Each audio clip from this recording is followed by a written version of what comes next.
amores! Tudo bem com vocês?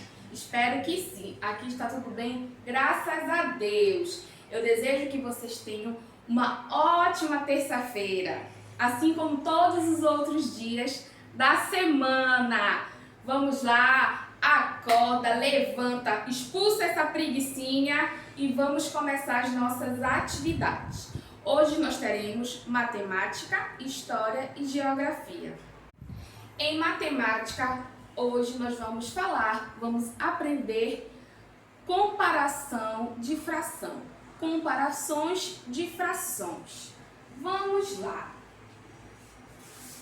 Aqui eu tenho uma fração representada por figura. Tenho duas figuras e vamos representar essas frações.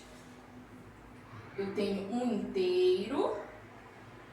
1, 2, 3, 4, 5, 6. O meu inteiro está dividido em 6 partes iguais. Deixa eu colocar aqui. Comparação de fração. Esse meu inteiro está dividido em 6 partes iguais. Então, eu vou colocar o 6 onde?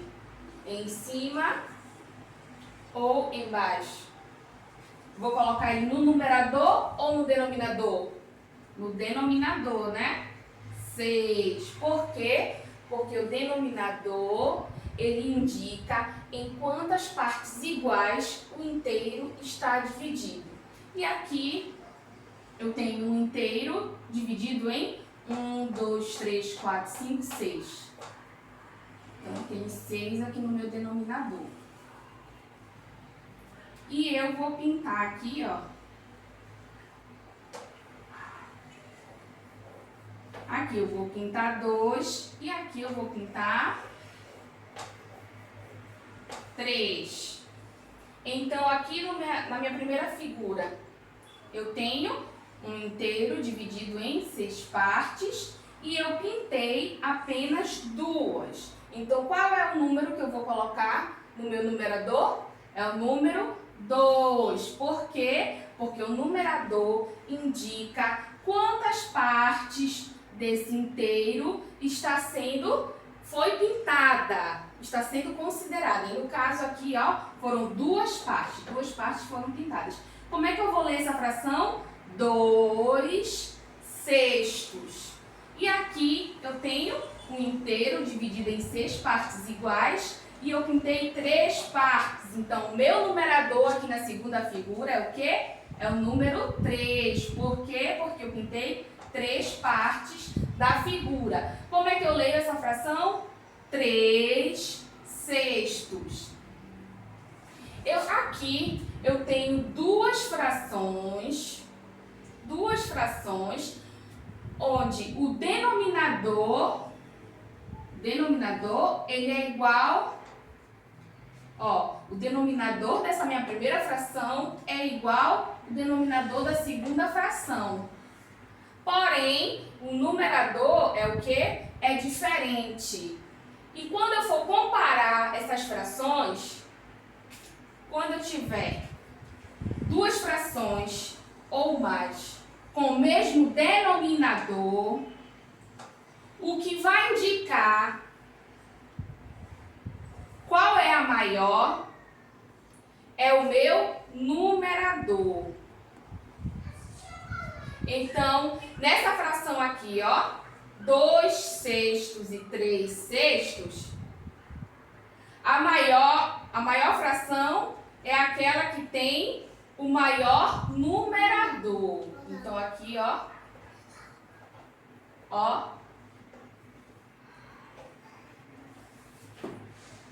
3 sextos é maior do que 2 sextos. Por quê? Porque em frações que o denominador é igual, o que vai diferenciar, o que a gente vai levar em consideração na comparação para saber quem é maior e quem é menor é o numerador. Então, denominador igual, a fração que tiver um numerador maior é a maior fração. Então, vamos lá. Aqui aqui eu tenho 5/8 e aqui eu tenho 3/8. O que foi que eu falei no último exemplo que eu dei? Que quando nós temos duas frações com o mesmo denominador, a fração maior é o quê? Aquela que tem o numerador maior. Vamos lá, então, 5/8 é o quê? Maior do que 3/8. E se eu tivesse, se fosse assim, ó.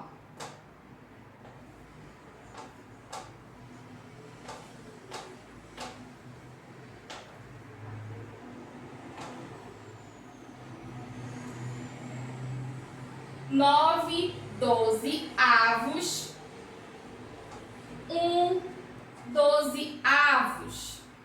Aqui eu tenho 9/12 e 1/12. Mesmo denominador, então a fração maior é aquela que tem um numerador maior.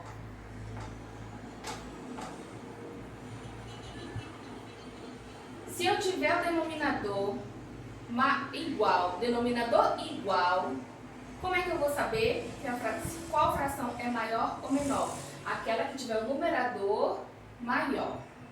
Até aí eu acho que tá tudo certo, né? Então, quando nós temos duas frações com denominadores iguais, a maior é que tem o maior numerador. E quando nós temos numeradores iguais, quando nós temos duas frações com numeradores iguais, a maior é aquela que tem o quê? O menor denominador. Pronto. A maior é que tem o menor denominador? Sim. Olha aqui, ó. Eu tenho 2/5 e eu tenho 2/3. Eu tenho duas frações com o mesmo numerador. Quem é a maior? É aquela que tem o menor denominador. Por isso que a gente chama comparando frações, comparação de frações. A gente compara uma com a outra. Então, aqui, ó, 2/3 é maior do que 2/5. Vou mostrar para vocês aqui nas figuras. Olha aqui. Aqui eu tenho duas frações, 2/3 e 2/4. Olha a figura aqui, olha a representação de 2/3. Um inteiro dividido em 3 partes iguais, denominador 3, né? E o numerador 2. 2/3. E aqui eu tenho 2/4. Um inteiro dividido em 4 partes iguais e apenas duas está o quê? Duas estão pintadas. Ó. Qual é a maior? A maior não é? Ó, numerador igual. A maior vai ser o quê? O denominador igual. Não, vamos lá, vamos observar. Aqui, o número 4 é maior do que 3, sim. Mas olha aqui, ó. Na representação. Olha aqui as duas partes que estão pintadas. E olha aqui. Olha a diferença. Aqui, ó. A primeira imagem vem até aqui, ó. Até aqui embaixo. E as duas que estão pintadas na segunda figura, vem aqui, ó. Essa fração aqui, ela é maior do que essa aqui. Então, 2/3 é maior do que 2/4. Menor.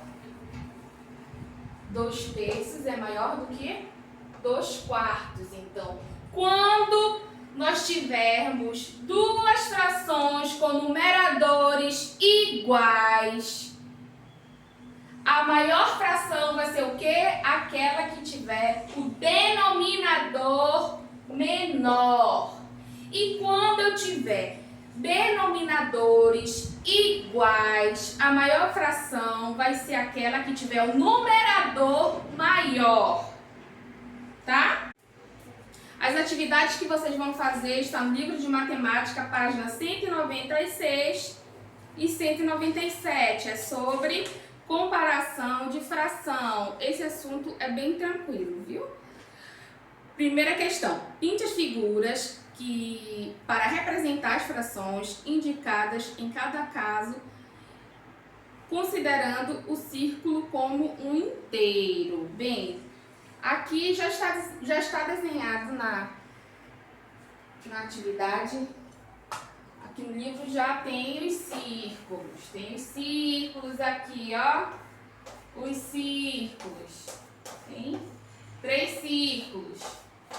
E vocês vão representar esses círculos. Já tem a fração também. A primeira, 2/6. A segunda, 5/6. E a terceira, 3/6. Lembrando que o numerador é o número que indica em quantas partes o inteiro está pintado. Quantas partes do inteiro está pintado. E o denominador é o número que indica a quantidade de partes iguais que o inteiro está dividido. Aqui vocês não vão ter que dividir porque já está dividido. É só quantas partes vocês vão pintar de cada imagem. Letra B. Aí tem também aqui na primeira questão. Complete a fração, a maior fração é e a menor fração é. Lembrando que denominadores iguais, a maior fração é aquela que tem um numerador maior. Segunda questão. Observe a figura e complete as frases. Aí tem aqui uma figura com 2, 4, 6, 8 partes. 2 dessas partes está pintada de vermelho. 5 partes estão pintadas de azul e uma não está pintada. A figura está dividida em quantas partes? Daí você vai respondendo as questões. A fração que representa as partes da figura que estão pintadas de vermelho você só vai considerar as partes em vermelho. Vai considerar o todo, o inteiro todo e as partes em vermelho. A fração que representa as partes da figura que estão pintadas de azul você vai considerar o inteiro todo e o que? As partes em azul. Letra D. As partes da figura que foram pintadas de azul e vermelho juntas são representadas pela fração, aí você vai considerar tudo do inteiro. Agora complete a sentença abaixo com o sinal de maior ou menor. 5 oitavos é maior ou menor do que 2 oitavos? Lembra do que eu falei? Denominadores iguais.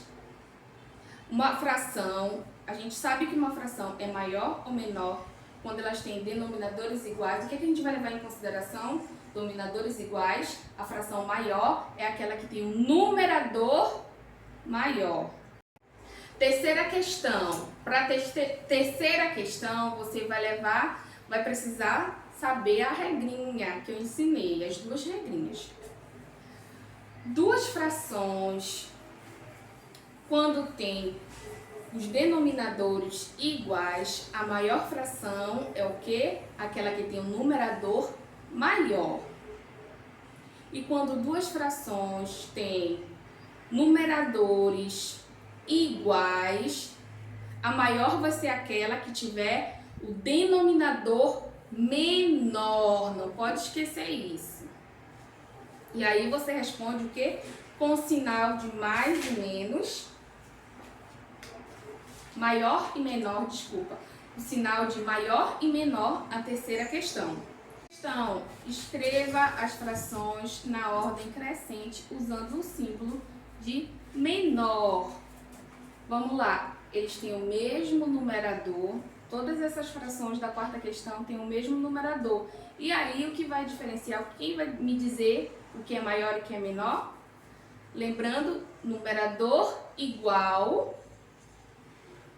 o menor denominador é o maior. Quando nós temos várias frações aqui com o numerador igual, aquela que tiver o numerador menor, ele é o quê? É a maior fração. Quinta questão. Em um jogo de futebol, Paulo chutou 8 bolas ao gol e acertou 5. Daniel chutou 10 e acertou 5. Represente por meio de fração a quantidade de bolas que Paulo acertou no gol. Aí você vai colocar lá, tem os dados aqui, é só colocar por fração. A mesma coisa a letra B, represente por meio de fração a quantidade de bolas que Daniel acertou no gol. Letra C, que fração é maior a correspondente aos acertos de Paulo ou a correspondente aos acertos de Daniel? Sexta questão. Comi 2/3 de uma barra de chocolate. Diz a menina aqui, 2/3. Comi 2/5 de outra barra igual a dela. Numeradores iguais e denominadores diferentes.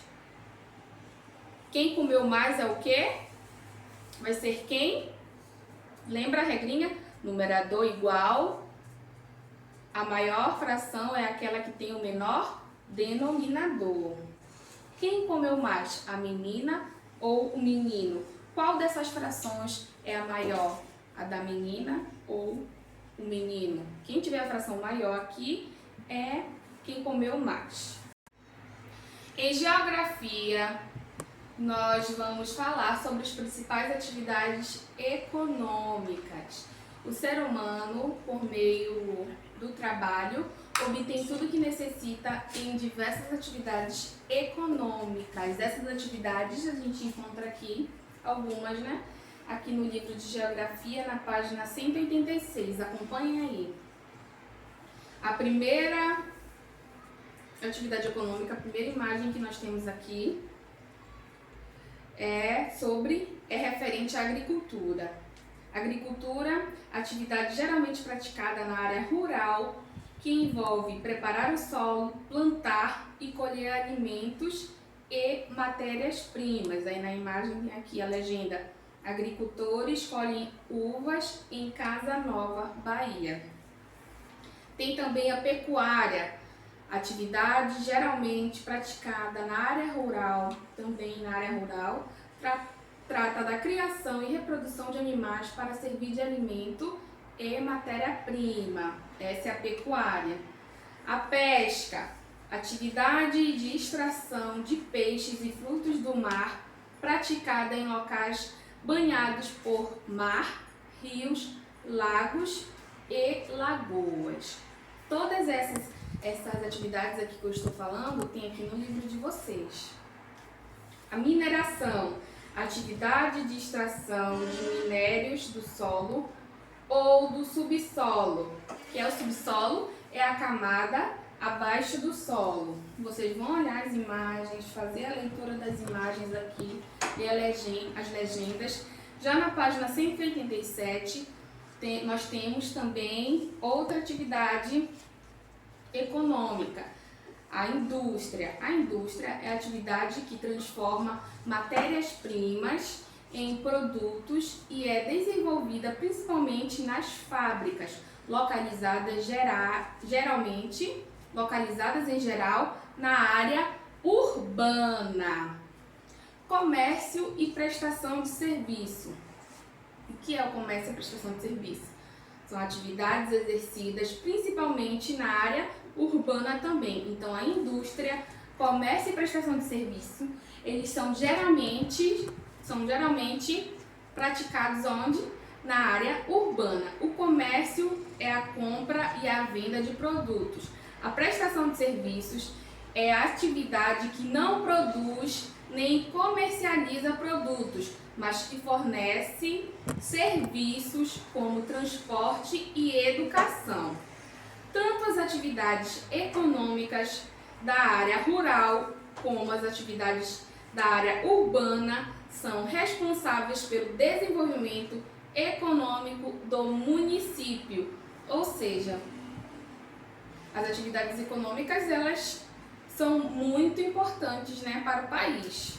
Então, a atividade econômica ela é toda atividade produtiva que gera riquezas.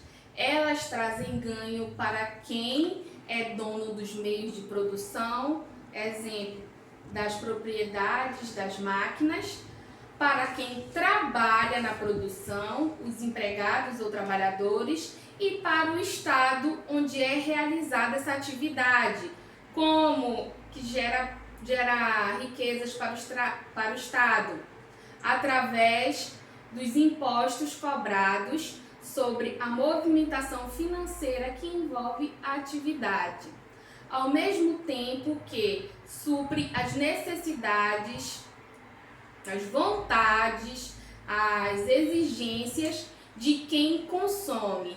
Quem produz está em uma ponta da atividade econômica e quem consome está na outra ponta da atividade econômica. Ou seja, a atividade econômica é uma atividade em que as pessoas satisfazem suas necessidades por meio da produção, da compra e venda de bens ou serviços. Vou repetir. Atividade econômica é a atividade em que as pessoas satisfazem as suas necessidades por meio da produção, da compra e da venda de bens ou serviços. Isso é atividade econômica. Agora, vocês vão fazer a atividade da página 190. Voltem aqui na página 186, leiam, façam a leitura das imagens, leiam aqui os textos, são pequenos. A página 187 também, vocês vão ler e vão responder a página 190. Primeira questão. Responda as seguintes questões com base no que você estudou. Letra A. O que é atividade econômica? Eu acabei de falar. O que é atividade econômica? B. Quais atividades econômicas são geralmente praticadas na área rural? Tem aqui na página 186. Eu já falei também. Letra C. Quais atividades são desenvolvidas nas áreas urbanas? Já falei e tem aqui na página do livro. Segunda questão. Pesquise, converse com o professor e os colegas e depois responda as perguntas. Aqui você vai pesquisar. Letra A. Quais são as principais atividades econômicas desenvolvidas no município onde você mora? Você mora onde? Em Salvador. Quais são as principais atividades econômicas desenvolvidas aqui em Salvador? Você vai pesquisar e vai responder a letra A. B. Algumas dessas atividades estão relacionadas com as características físicas do seu município, como o clima, o tipo de solo ou relevo. Relevo é o quê? A inclinação do terreno. Você vai pesquisar e vai responder. Letra C.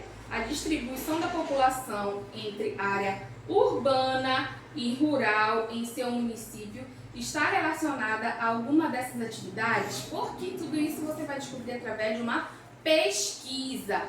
Essa atividade a gente vai fazer a correção junto na sexta-feira, na nossa aula online. Nós teremos aula online na quinta e na sexta-feira.